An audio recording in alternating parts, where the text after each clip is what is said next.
નમસ્કાર, આપ જોઈ રહ્યા છો નેશન પ્લસ ન્યૂઝ. હું છું આપની સાથે વિભિક્ષા પરમાર.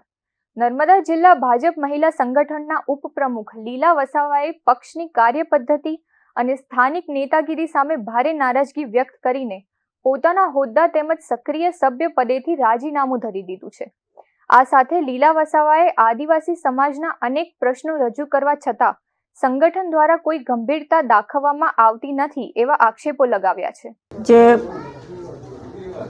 ફોરેસ્ટ ઓફિસરોની હાથે જે બી કંઈક ઘટના બની છે તે નહીં બનવી જોઈએ અને નહોતી બનવી જોઈતી હતી. અને ખરેખર આ લોકોનો જે હક અધિકાર છે એ જે બંધ કરવા માટે આ જે ફોરેસ્ટ ખાતું કરી રહ્યું છે, વર્ષોથી ખેતી કરે છે. 2002-3ની સાલથી ખેતીનો કબજો ગરીબો ઉપર છે, ખેડૂતો ઉપર. અને આજે 2025થી ખેતી કરવા દેતા નથી. અને એના પછી અમે બહુ રજૂઆત કરી, ગાંધીનગરથી અમે મુકેશ પટેલને રજૂઆત કરી, તેમ છતાં બી હજુ સુધી કોઈ નિર્ણય આવ્યો નથી. એના પછી અમે આ તારીખ 6-7ના દિવસે અમે જંગલમાં ખેડૂતો સાથે ગયા. અને ગયા પછી તરત જ થોડીક વારમાં લોકોને ખબર પડી કે ભાઈ ખેડૂતો અહીંયા આવ્યા છે ખેડાણ કરવા માટે. એ તરત જ પોલીસનો ફોર્સ બોલાવી લીધો, એસઆઈપી ગ્રુપનું. અને પછી રેન્જ ફોરેસ્ટનો આખો કાફલો આવી ગયો અને અમારા આખા ખેડૂતોને ઘેરી લીધા. પછી આ લોકોને ખેડવા માટેના જે હળ છે કે બળદો બધા બાંધી દીધા, ભૂખ્યા તરસ્યા. અને અમારી પબ્લિક બધી ભૂખી તરસી તાપમાં બેઠા, ધરણા પર બેઠા હતા, શાંતિથી બેઠા હતા કે ભાઈ અમારી જમીનમાં અમે બેઠા છે, અમને જમીન જોઈએ છે, અમને જમીન કરવા દો. ઉમરપાડા તાલુકાના લોકો ખેડૂતો ખેતી કરે છે તો એને તમે નહીં રોકતા, અમને કેમ રોકો છો? અમારી જમીન અમને પાછી આપો. એવું પછી ખેડૂતો એવું કરીને બેઠા હતા. એટલામાં રેન્જ ફોરેસ્ટના વોચમેનો 2 જણ દોડી આવીને કુહાડાથી હુમલો કર્યો અમારા ખેડૂત ભાઈ ઉપર. અને પછી ઝપાઝપી થઈ અને એટલું બધું થયું કે મારીને પછી ગાળાગાળી થઈ. એના પછી જંગલ ખાતાના કર્મચારીઓએ એટલો હુમલો કર્યો.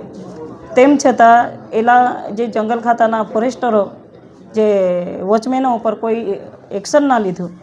અને અમારા જે માણસો જેને માર્યો છે, જેને કુહાડો વાગી ગયો છે, અને એના જ વિરુદ્ધમાં એ લોકો એવું કહે છે કે એના ગુનાહિત સાહિત્ય છે અને આ લોકો વારે ઘડે ખેડાણ કરવા આવે છે. તો એવું કરીને પછી અમારા ઉપર આક્ષેપ મૂક્યા. અને એના પછી ધરણા પર બેઠા પછી આ લોકોને એવું કહેવામાં આવ્યું, આ અમારા લોકોને, કે ભાઈ તમારે માંડવી આવવાનું છે, પ્રાંત ઓફિસમાં આવવાનું છે, અને પછી તમારા જે હક દાવા તમે કહો છો કે અમારા હક દાવો અહીંયા ચાલે છે તે તમારે અમને પ્રૂફ કરી બતાવવાનું છે. તો અમારા ખેડૂતો બધા ભૂખ્યા તરસ્યા ત્યાં ગાડીમાં બેસીને પછી તાત્કાલિક માંડવી ગયા હતા. અમે માંડવી ગયા પછી ત્યાં અમને આરએફઓએ એવું કીધું કે ભાઈ હું રસ્તામાં છું, વરસાદ વધારે છે ને હું નહીં આવતો, તો તમારે જેને મળવાનું હોય તેને તમે મળીને આવો. પછી અમે ટ્રાઇબલ ઓફિસરને મળીને આવ્યા. સાહેબને મળવાનું થયું અમારું.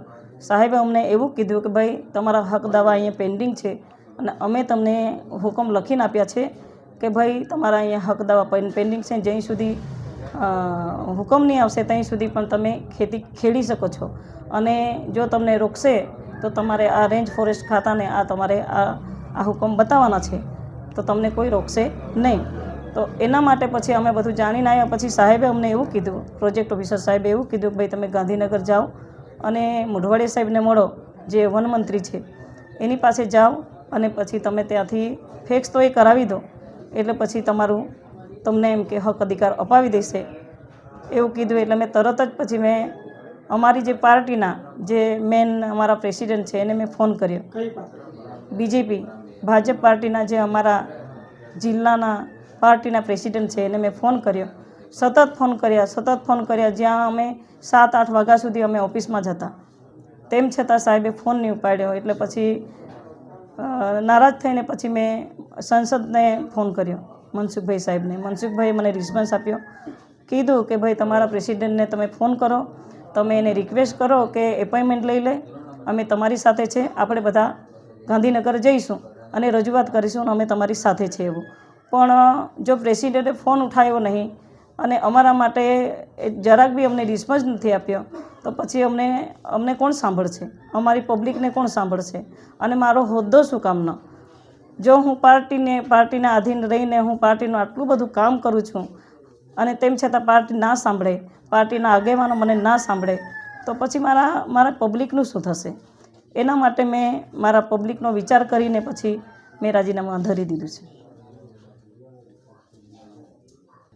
જો સરકાર તમારી વાતને રજૂઆતને ના સાંભળે તો તમે આગળની રણનીતિ શું રહેશે?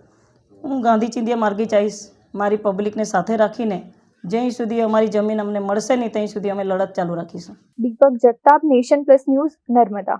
સમાચારોના સતત અપડેટ મેળવવા માટે અમારી નેશન પ્લસ ન્યૂઝની યુટ્યુબ ચેનલને સબસ્ક્રાઇબ કરો, બેલ આઇકન દબાવો અને જોડાયેલા રહો ફેસબુક, ઇન્સ્ટાગ્રામ અને ટ્વિટર પર.